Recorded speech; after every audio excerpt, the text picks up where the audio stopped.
자, 이제 테마를 통해서 투자 전략까지 이어보도록 하겠습니다. 테마인 이슈 시간입니다. 자, 오늘 테마인 이슈는 리워드 홀딩스의 김성훈 이사와 함께 이야기 나눠보도록 하겠습니다. 이사님 안녕하세요. 안녕하십니까? 반갑습니다. 자, 오늘 시장의 흐름부터 체크를 좀 부탁드릴게요. 오늘 일단은 양시장이 1.5% 정도 상승세 나오고 있고 외국인들이 어쨌든 계속 좀 매수는 하고 있습니다. 시장 어떻게 보고 계세요, 요즘? 네, 그동안 이제 시장에 대해서는 이제 저점에 대한 가능성 계속 강조를 좀 드리고 있었던 상황입니다. 네. 환율이 물론 이제 하루하루 변동성은 좀 있습니다만은 환율에 대한 피크 아웃을 우리가 조금 섣부를 수도 있겠지만은 조심스럽게 생각을 해볼 필요가 있을 것 같습니다. 일단은 원화에 영향을 많이 미치는 환율이 바로 위안화인데요. 위안화가 시진핑 3기가 출범하고 나서 이 독재 체제다 뭐다 해서 상당히 좀 불안한 움직임을 보였고 네. 그것 때문에 우리나라 원화도 얼마 전에 좀 올라가는 모습이 보였습니다만 얼마 전에 위안화 쪽에서 중국 당국이 개입을 한 것으로 보여지고 있습니다. 위안화가 빠르게 절상이 되면서 원화 역시도 안정을 찾고 있고요.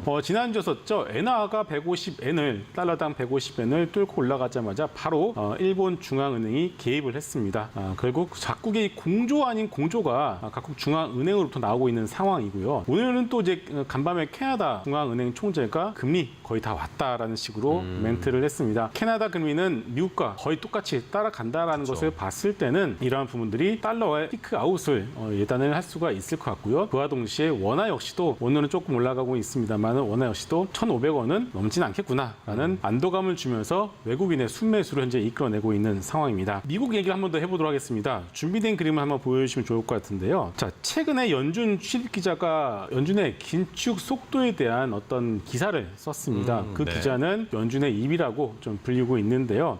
결국 이제 국채 금리가 올라가는 속도를 보시게 되면은 너무 참 무섭게 가파르게 올라가는 것을 볼 수가 있습니다. 지금 보시는 그림이 미국 국채 수익률 차트인데요. 네. 저게 보면 쉽게 말해서 갚아야 될 이자가 훨씬 더 많아진다는 뜻입니다. 네. 그러면은 이것을 보고 있는 연준 역시도 이거 빈대를 잡으려다가 과삼간 태운 것 아니냐라는 그런 네네. 얘기들이 내외부에서 나올 수밖에 없겠죠. 그렇기 때문에 일단은 연준은 뭐 물가 지표라든지 그런 것들을 확인을 하고서 금리를 또 좀 제어를 하겠지만 그동안 얘기를 했었던 것들이 있기 때문에 바로 얘기는 못하고 일단 FOMC를 앞두고 나서 연준 취입 기자로 하여금 일단 넌지시 좀 시장이 흘렸다라고 좀 봐야 될 것 같습니다. 네. 결국 이제 CPI 물가 지표 영향을 주고 있는 주택 가격 지수도 빠르게 내려오고 있고요. 중고차 가격도 빠르게 내려가고 있기 때문에 11월 15일 날 발표된 CPI는 생각보다 양호하게 앞자리수를 8이 아니라 7자를 보게 될 가능성이 높을 것 같습니다. 결국 이런 것들이 모이고 모여서 최근 우리나라를 사고 있는 외국인의 순매수였던 한 근간이 되고 있다라고 네네. 좀 봐야 될 것 같습니다. 그리고 마지막으로 물론 이제 이거는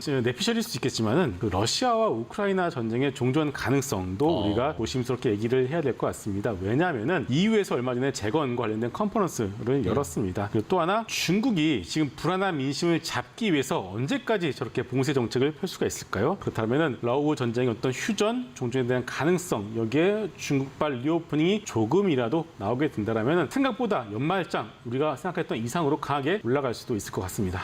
네, 좋습니다.